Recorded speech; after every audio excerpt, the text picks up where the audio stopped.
We're actually going to go across to the Gambia now. We're going to speak to Ebrahima Bayo, who is principal of the Masroor School. And we're going to be talking a little bit about another fantastic project, the Knowledge for Life. So, Assalamu alaikum, Ebrahima Sahab. Thank you very much for joining us. Wa alaikum salam wa rahmatullahi wa barakatuhu. So, Ebrahima Sahab, I know we run a number of schools in the Gambia, and people often, we know, travel very long distances to attain an education, something which many people in the world often take for granted. What kind of an impact does this have on the ground, and what can you tell us a little bit about this project?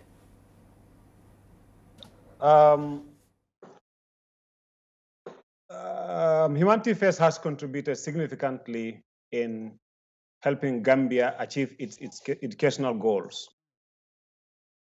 I remember in 2005, when the first school that was built by Humanity First, Masroor Secondary School, came up, the classrooms were not even completed when we had to start our lessons. That shows you the pressure that was on the community to have access to school.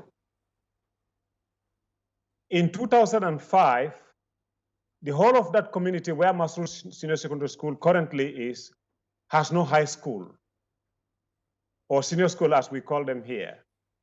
But once that school came up, in few years, we were able to register very huge success. And then the first year of our examination, we were rated as the 4th best school in the Gambia. But currently, that's even different. This school was able to decongest schools that were in the greater Banjul area, because the school is 25 kilometers or more from Banjul, and people were traveling from Yundum, Buzumbala, Jabang, and many other communities around that end to Banjul schools, which is 25 kilometers. And it was in those days not very difficult for you to go to the streets and find students who were to start classes at 8:30, still on the road going to school, at around 11, 12 o'clock. So absolutely, it was a big achievement. My father was actually a teacher in Ghana as well, so he's told me some really kind of inspirational stories from his time in Ghana when he was teaching. What impact has these kind of schools and the quality of these schools and the resources that Humanity First have been able to provide, what impact has that had on the actual students?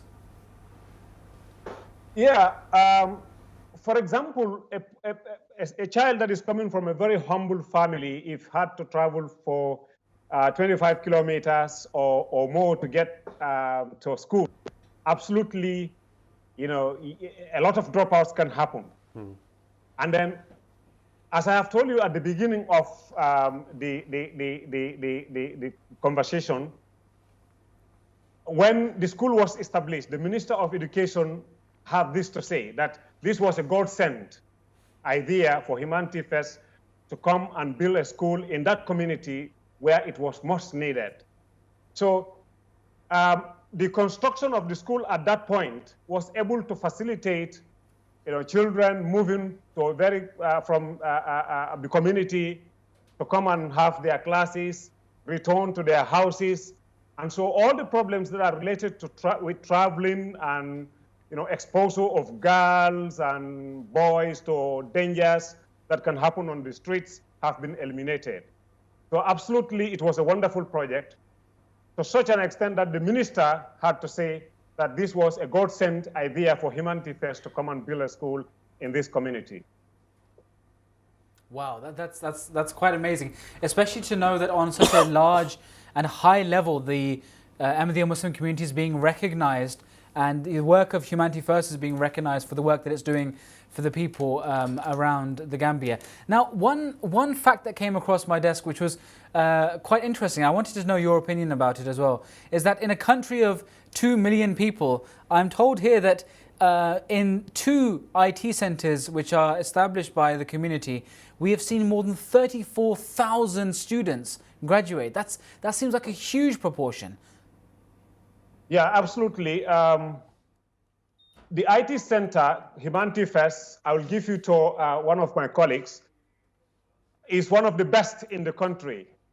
And they have graduated, as you have said, more than 35,000 students. You know, the director for that center is here. Please talk to him. Yes, please.